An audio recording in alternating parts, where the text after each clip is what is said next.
Extra. Konnichiwa and welcome. You're tuned in to Kawaii-Fi Radio, the podcast where we dive into the world of anime, manga, and Japanese otaku culture. I'm Kyle, and with me is Kenny, and hey, we're alone. Yeah, everyone's busy today, so we figured we'd just make a nice little extra. Yeah. So we did joke last episode that we were going to do a card captor episode. Man, that card captor episode's getting away from us. We hope to do it by the end of the year. I'm convinced it's cursed at this point. It's the cursed captors. It's the cursed episode. Every time we try to do it, disaster. Now, this episode, we decided to do something a little bit different because we haven't done a film sort of review talk in a while. And it's not The Boy and the Heron, unfortunately. That's not landed here for us yet. But we're looking back at an incredible film which has just landed on RetroCrush. That's the ad-supported retro streaming service in the US. We like RetroCrush. We do. And if you've got a good VPN, you too can access RetroCrush from anywhere in the world. Which brings us to our sponsor. No, Shadow Legends. No, just kidding. We don't have a sponsor. No, we may have not a sponsor, but a partner. But we'll come to that once it's announced. I think that will be a New Year's thing. Yeah. But we're going to look back at the incredible Millenium Actress film. Now, this is one that's been on both yours and my watch list for a long time, and Emma's, and I think half the team's. I mean, since I watched Paprika, which was done by the same animators, I've been like, okay, I got to check out their whole catalog. Yeah. And Millenium Actress has always been highly rated. Yeah, it's Madhouse. Madhouse. That's what we're going to be touching on this episode, and I guess we might as well start straight into it. So Millenium Actress is, the Japanese name is Sennen Joyuu. It was a 2001 film, though we didn't actually... It's got a bit of a weird release schedule. Pretty much. They wanted it to do the whole film festival circuit first, seems. It was ready in July 2001, and it went to the Fantasia Film Festival and won an award there. And then in September 2002, 15 months later, it finally got released in Japan cinemas. And then in September 2003, into USA cinemas. So not a big release either. I think it hit... New York and Los Angeles for a couple of cinemas for a weekend, but still managed to make a good 37 million. No, it's not 37 million. What? So it's a budget of 1.2 million. In the US, it earned 37,000. Oh. We don't know what the Japanese release I heard was. million. Million? Well, I mean, we're gonna have to have a look. But yeah, from at least from the official Wikipedia page, and let's see where the Millenium Actress Box Office Mojo. Let's see if they've got the Japanese film details from there, because that was 2003.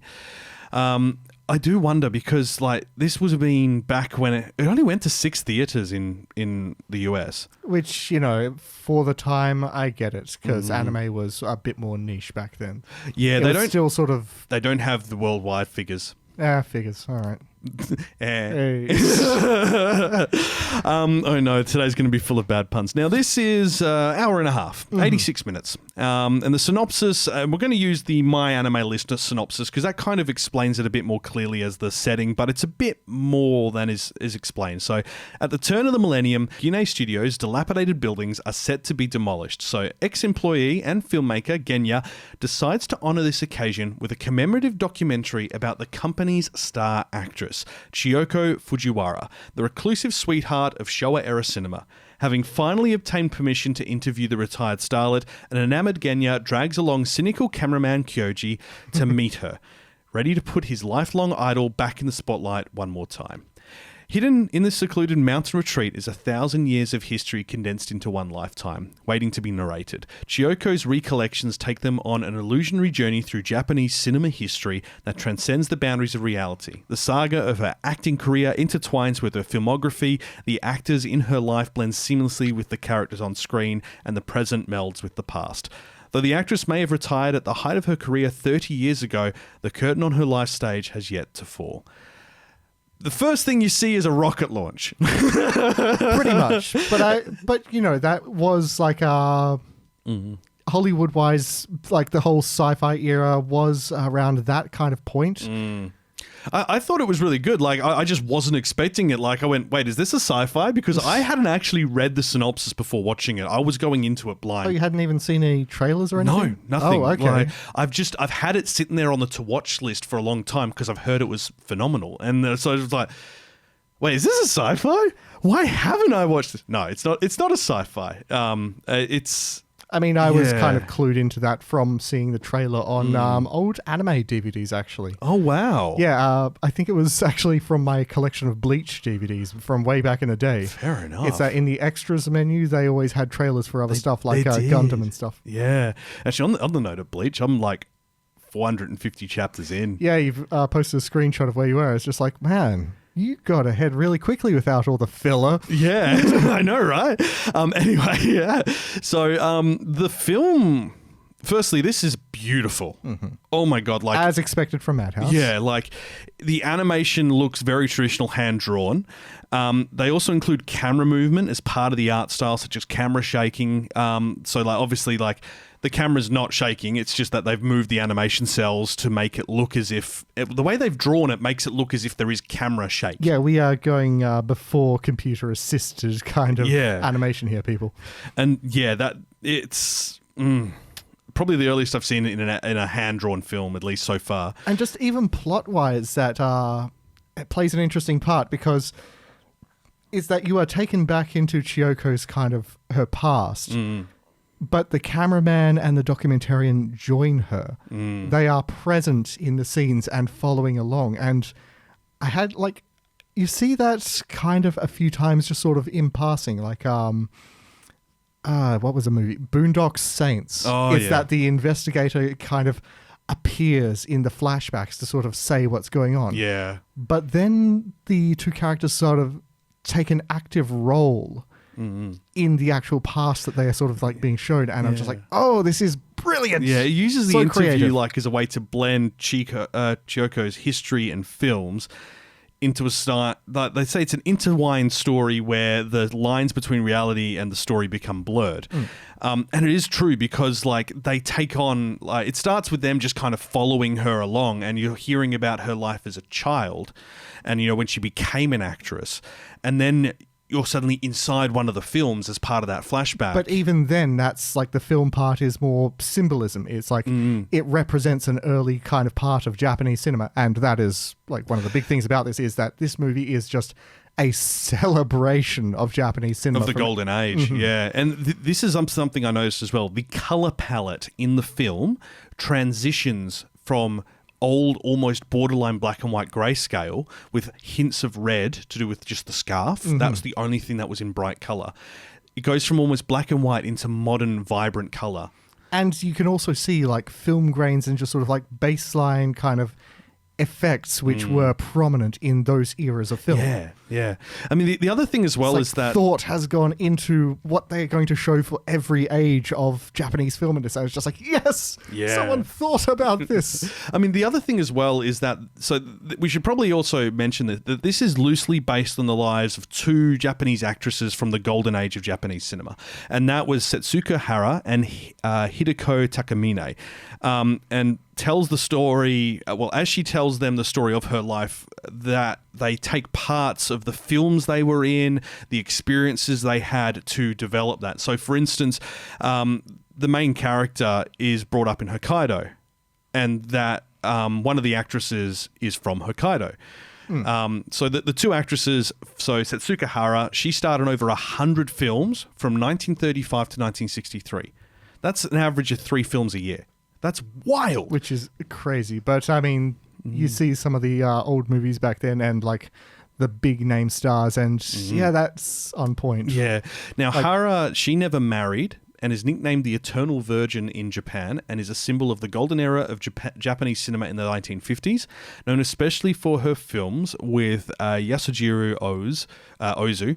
He's regarded as one of the world's greatest and most influential filmmakers of all time. Now, she quit acting in 1963, the year Ozu died. And subsequently, she led a secluded life, which is very much in line with the film that we've been talking about, in Kamakura, where many of her films with Ozu were made, and refusing all interviews and photographs, once very again, similar to the film. Chiyoko. Now, Hara herself confessed during her final press conference, that she never really enjoyed acting and was only using it as a means to support her family. However, many people continue to speculate over possible romantic involvement with Ozu or potentially failing eyesight. So there are, like, considering the time, this is the 40s, 50s, 60s that she was acting in. Sorry, I think you mentioned the second actress it was based on? Not yet. No, we'll get to her. But like, it does make sense for health issues and obviously traditional, women's roles in Japan potentially playing a role in that. It's kind of up in the air as to what the reason was. Yeah. The other actress is Hideko Takamine, and she had a career that spanned over 50 years, starting in 1929 to 1979. She was a child actor.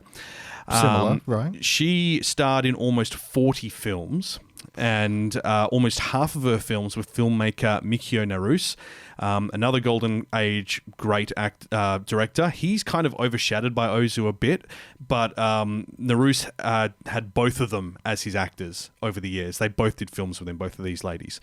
Maybe that actually has another point to it, because there's the other character, the older actress. Yeah, kind of like plays the role of the villain almost in some of her life. It's interesting because I haven't heard of this phrase before. So Naruse focused on a genre of film called Shoshimin Eiga, common people drama films.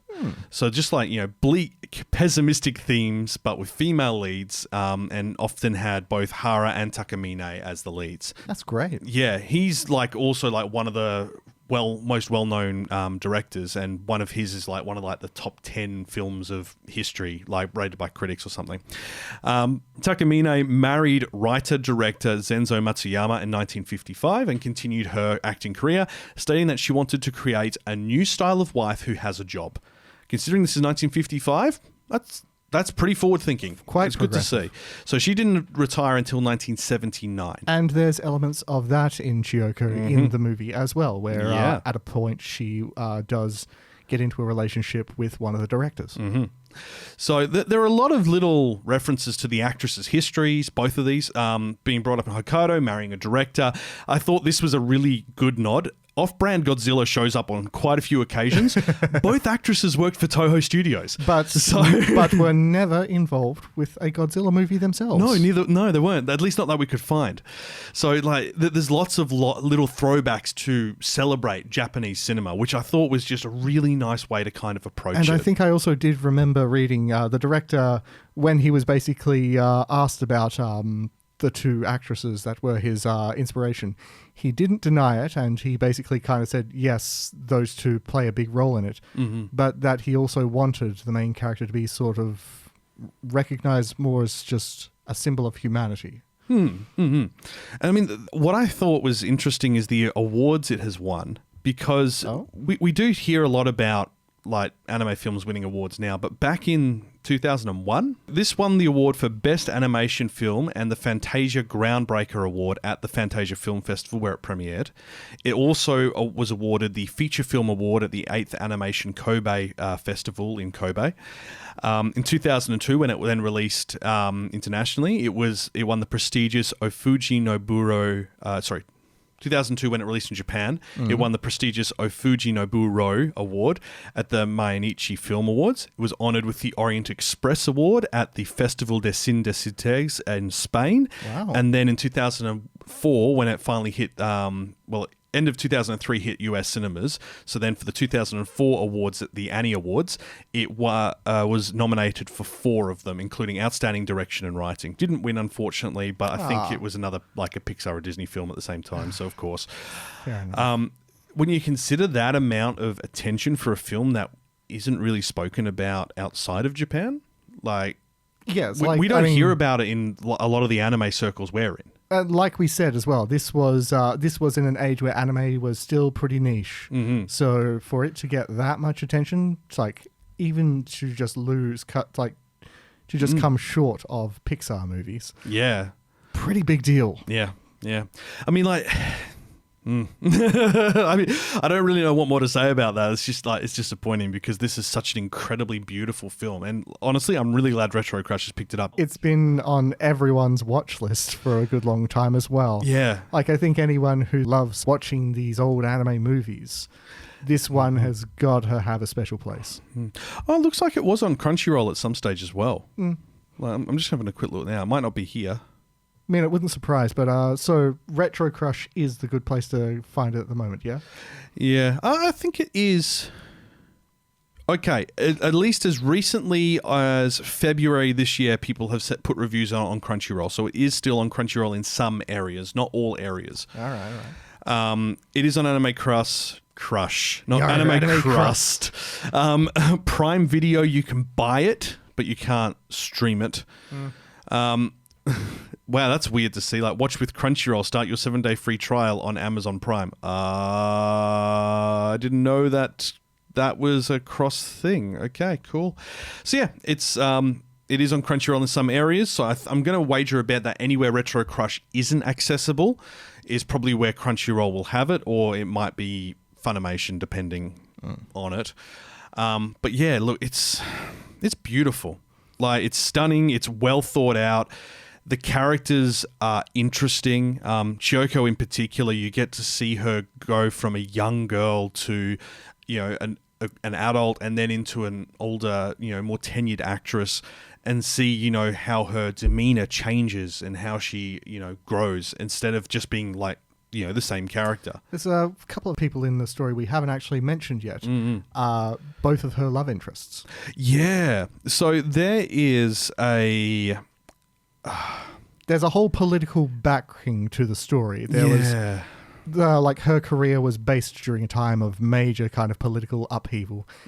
And she goes to Manchuria, north of North Korea. In China.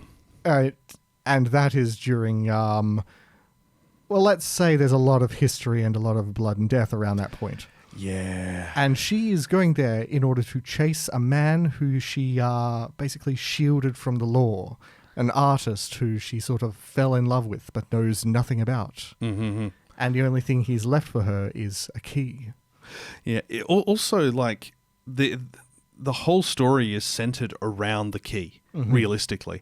It's the key connected her to the only person she's felt like she truly loved. Her first love, if you will. And that is constantly appears throughout the story in different, like, the key appears around her neck for most of her life in all of the flashbacks of her. It's her quest item. It's what she's got as her key connection. item, pun intended. It's her connection to this mysterious figure who she's just trying desperately to find. And you do find out what happens to him in the end. I think, rightly so, that wasn't communicated to Chiyoko. But, the story ends in a very final, resolute way, because at this stage very poignant. Yeah, she's old, and this would be like the equivalent of the other lady doing her final press conference as part of her life. She comes in to then talk about, these are all the things that I do want to leave behind, that I do want to share. And, like, there is obviously the gap when she leaves being an actress to when the interview occurs, and not really much happens there. But yeah, I mean, it's also kind of iffy. Like, you don't know if the fate of her beloved was told to her and that was why she went into seclusion, or if, she went into seclusion because of, losing the key, which is part of the story as well, and all these other things. There's a lot to sort of unpack into why the seclusion happened, and I think they're leaving it as open-ended because the actress who that section's based on didn't give, like, she said it was for her family, but it wasn't necessarily a definitive reason. There are obviously lots of questions around what it could be, But and then, there was the second character. Sorry, I actually just had to look up his name, Tachibana, the documentarian. Yeah. It's that his whole thing is that he's practically in the same situation as the main character, in that he is chasing a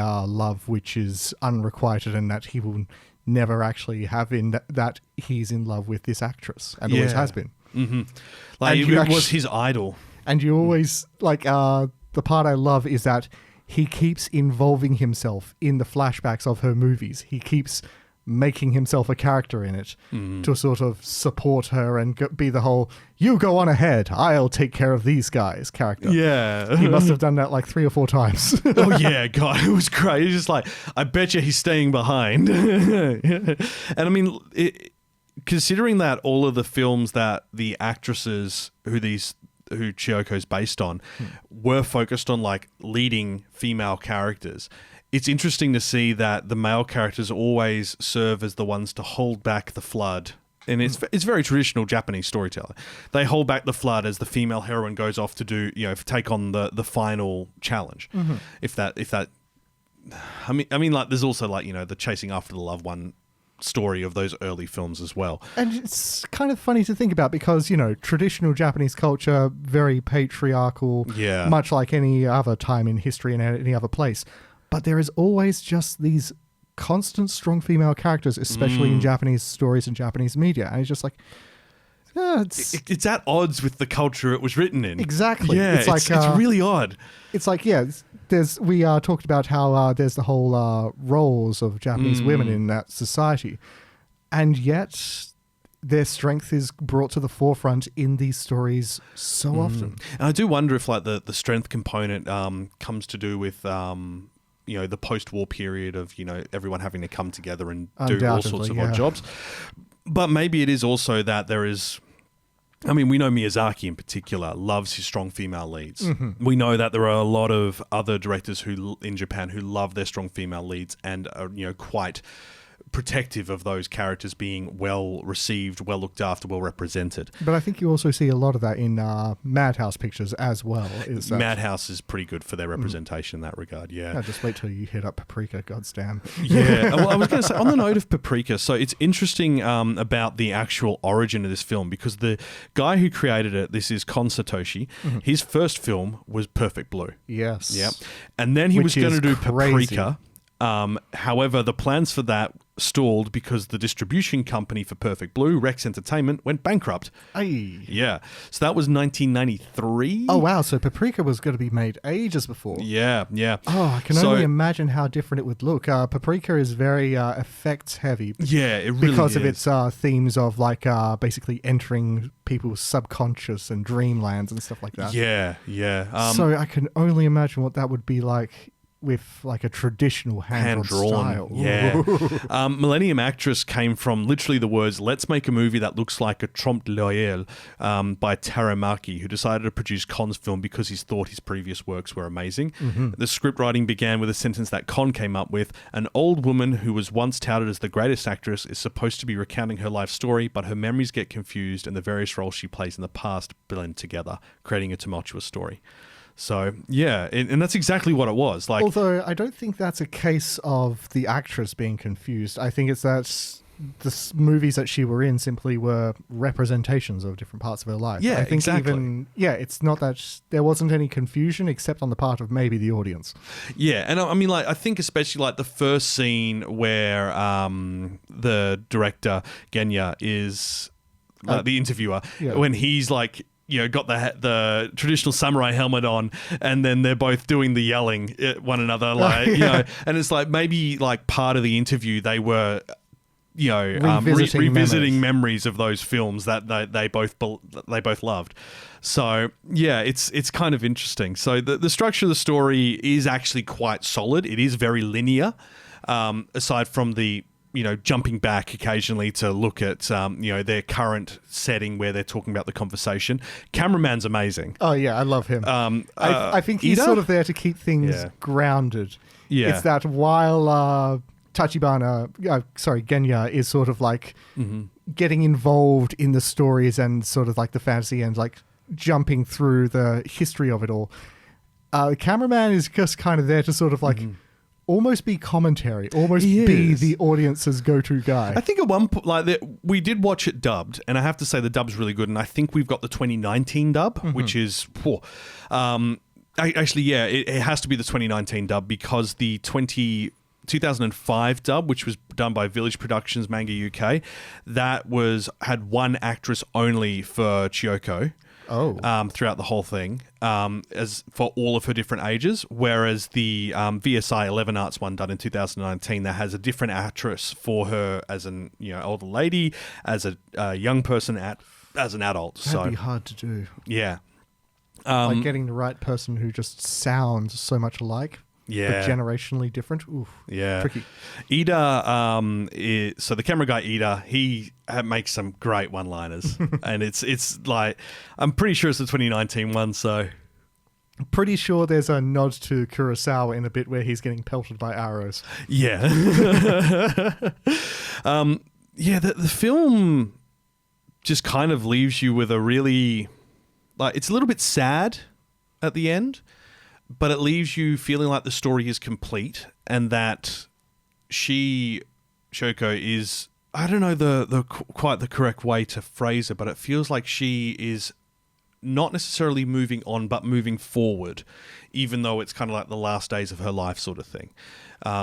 It's really positive and beautiful. Perhaps contented. Yeah, content. Feels like, I will see him in another life sort of thing. Like, she's been brought the key back after it was gone missing all those years ago, which is the opening scene of the film, and you wonder, how did Genya end up with the key? It's great. I really loved this film. I was quite happy with it. I was really engrossed in it. I didn't want to look away. I was struggling to write notes, which is why I haven't got many to go off. Before we did it, I was like, oh, all the details about the other actresses. Yep, cool. That's who they are. All those this is like a deep well we could go down. Like if we did like a episode focusing on just Toho, like even just dipping the toe into the animation side of Toho's history is huge, let alone like all the live actions, film, everything else that they did. Like I didn't even realize this. There was Toho, then there was a union strike, and then all the people who left Toho during the union strike set up Shin Toho, as in New Toho. All right. While Toho was still around. It's like... Welcome to New Toho. Hey. I think it only lasted like 5 to 10 years. Shame. This is the last movie the director-creator, has made to utilize cell animation. All his future works were produced using digital ink and paint, such as you said, Paprika, which makes sense. Although he has kept his style very much in check. It's like, when it's one of his films, as you'll know, like a Tezuka. Yeah. Or like an A1 Pictures, yeah. Yeah. The initial the budget was initially 130 million yen. The final budget was actually closer to 100 million and a few tens of millions of yen. That could be 130 million. Basically. Why do you differentiate that? So it's either way, it's one of the lowest production costs for an animated film in Japanese history. Considering the quality, wow. Yeah. Actually, considering the amount that was... Yeah. As we were saying, there was like some pretty crazy camera movements in a bunch of these shots, and as we also mentioned, this is before like computer assisted animation. So how in the hell was this that cheap?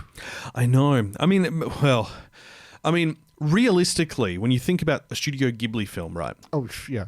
A Studio Ghibli film is relatively cheap to make because Miyazaki is like Makoto Shinkai. He wants to do everything. And they keep it all in-house. Well, they don't keep everything in-house. They do outsource some parts and pieces. But we also noticed in the credits that Dr. Movie, which is the Korean production company, was listed quite heavily in it. And I do wonder if they, because of, at the time, Korea's, animation production department wasn't massive. I wonder if they did it at budget price. Could have done. So, yeah. Actually, that could have been like one of their bigger breaks. Yeah.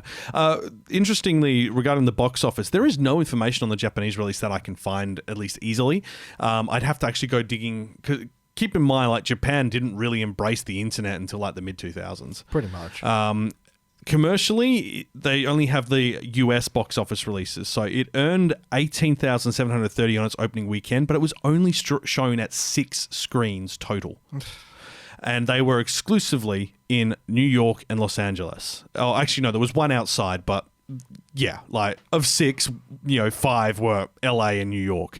So it received minimal advertising from Go Fish Pictures, which is a division of DreamWorks. The scale of the release was not large. The merit of the theatrical release was not only in the box office revenue, but also in the fact that critics would view the film and publish reviews and criticisms in general newspapers, magazines, and websites.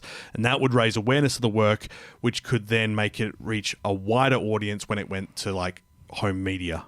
Perhaps. So that's apparently like what was said as to why they didn't do massive. They focused on getting the critics in to then review it, to then push people to go see the limited screenings at the cinemas. And then if they missed out and everyone else was talking about how good it is, they'd get it on VHS. And once again, this is in an age where anime wasn't huge. This was still very niche. Yeah. And as they said, they wanted to expand it to something more than just anime fans. And this is why we are talking about it, is that this needs more attention. Yeah. It's rated like favorably by critics, 93% fresh on Rotten Tomatoes. Jesus. Considering critics have terrible takes, that's surprising. I know it's got a 4.8 on IMDb as well. Yeah, checks out. It's so good.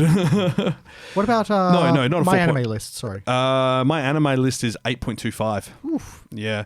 I don't know why you'd rate this poorly. It's a phenomenal film. Like, there's only 2 people don't recommend it, and having a look at let me guess, their review is, can she beat Goku? No, but it's bordering line on it. People clearly... it's not worth the drama. Wow, it's not good. It's not worth it. These are the type of can you beat Goku type of people. Like, 2 out of 78 reviews say not recommended. 9 of them have mixed feelings. 67 recommend. And I honestly would be straight in the recommend. It is a film. It is about Japanese cinema history, and it is about telling a human story, which is very much in line with what these actresses did in their careers. They were in those middle class film, human drama story. If you don't like human drama, if you're watching this for like action, if you're like going, Attack on Titan is the greatest series ever made, this is not for you.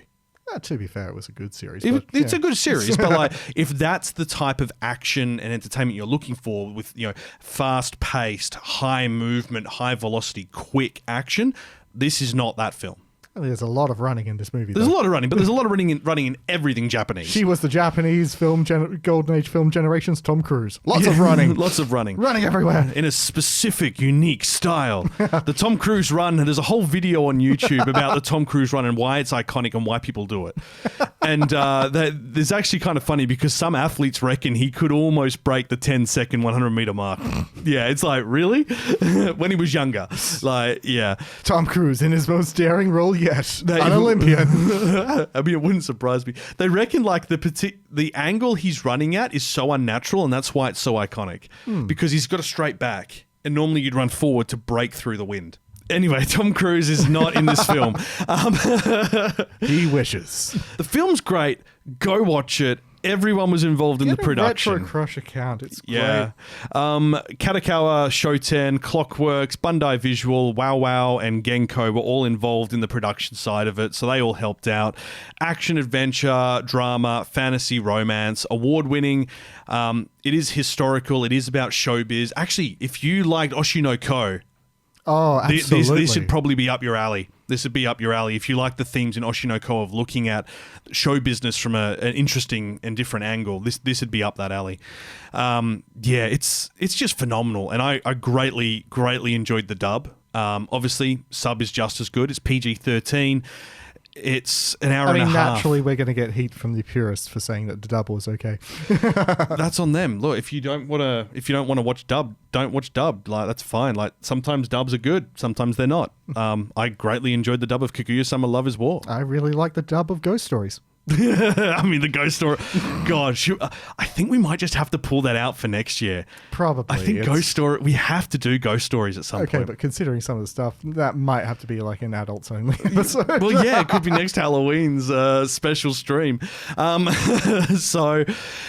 Yeah, go watch it. Crunchyroll, as well as RetroCrush, or if it's neither of those in your area and you don't have a VPN, then you can buy it off Amazon. I'd recommend against it. I don't want to give Jeff Bezos any more money. Talk to your mate that downloads stuff. Yeah. Talk to your friend who has that peg leg and a parrot on his shoulder. Yeah. Anyway, sorry, what? Yar, I got termites in me leg. Oh, okay. And with that, Kawaii-Fi Radio. Yar, a pirate's life is a life for me. Yar, yar, yar, yar. Anyway, that is where we are going to leave this extra.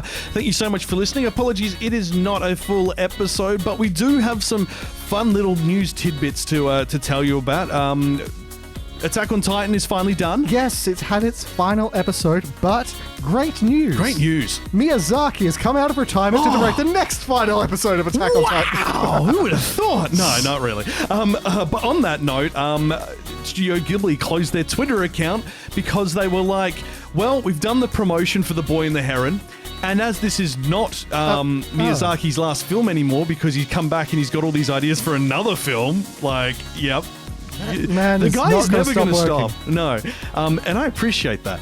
But as he's got ideas, we're going to close the Twitter account down until we next need it. And it's like, that's not how social media works, guys. I don't think you had to do. But okay, but why? Didn't he say that he wanted less promotion for this movie? No, he didn't. The studio did. Oh, right. Yeah, the studio thought they wouldn't need it because it's Miyazaki's last film. But now we know it's not his last film. They should promote it. Oh, God. It's just like, are you all right? Crazy world. Oh, anyway, next time. Card Captor Sakura. No. Next time, Pluto, the gritty Astro Boy retelling. It has landed on Netflix and it's a big one. 8 episodes, an hour each episode. I've seen some clips from it already. Ooh, it looks good. This is one of the most acclaimed arcs in the Astro Boy manga, and it's getting the Dororo treatment. They're taking it and making it gritty and dark and modern to, properly tackle the content that was suggested as underlying in it. Because Astro Boy was aimed at kids. Oh, yeah. They couldn't mention that another robot was killed. They just said they've gone missing. Mm-hmm. And so Pluto is the name of the big villain in it. And we're not following Astro Boy. We're following another character who is investigating these disappearances. It's going to be... It's good. It's just landed. We're going to watch it in the next 2 weeks and come back with thoughts. We should just watch some Astro Boy as I've got some. We should. We definitely should. We will also be tying Astro Boy in on that episode. I think there was like a mid-2000s animation of it as well. I remember seeing like a westernized version of it. Well, there's the Western film. That was... Yeah, it was okay. It wasn't good, but it was okay. Basic. It was basic, yeah. Did you know it had Samuel L. Jackson in it? What? Yeah, the man had 3 lines in the movie. Yeah, that checks out. If you have enjoyed what you've heard, we'd love for you to hit the subscribe button for future episodes. If you're on YouTube, hit the subscribe and like button as well. And let us know your thoughts in the comments. If you disagreed with anything we said, you're wrong. Fight me in the comments. We are going to have some more anime-focused content on the YouTube channel soon. I've got all that footage from Japan, which I'm finally getting close to touching. The issue I've had is I've been creating so much video content for other things, other projects that I'm involved in that are paying. Please take a break sometime. Yeah. We've got that. There's also going to be some more stuff on Patreon as well. I realize we're a little bit behind, so we've got a pre-show from this episode and 2 episodes back, which haven't been posted yet. No pre-show for the live stream because we kind of just went ham for episode 110 for Halloween. If you haven't seen that, over on YouTube, full live stream episode for the Halloween app. All animations, everything on screen. I'm very proud of how it came out. It looked good. Congrats, man. If you would like to support the channel, Patreon is there. $1 a month gets you access to pre-shows and all other stuff and video extras. Also occasionally some extra, more saucy videos and audio This time outtakes. We talked about Shrek. Not in that way. Starts from $1 a month, and you can also just follow us on there for major show updates for the just the normal following tier. If you aren't already, make sure you join us on the socials and all that good stuff. We're on everywhere. That's a major social platform for now. Twitter/X is probably going to die in the new year. When we get a website, because that was meant to be this year for our 5-year anniversary, have a website. So I've got to do that over Christmas. Oh, heck, we've been doing this 5 years. Yeah. And we have like 2 subscribers. No kidding. Now, do we still have all our subscribers from Lithuania, you suppose? I don't know. Greetings, Lithuanian friends. Why? Maybe it's just someone who uses their VPN to say they're in Lithuania. Could be.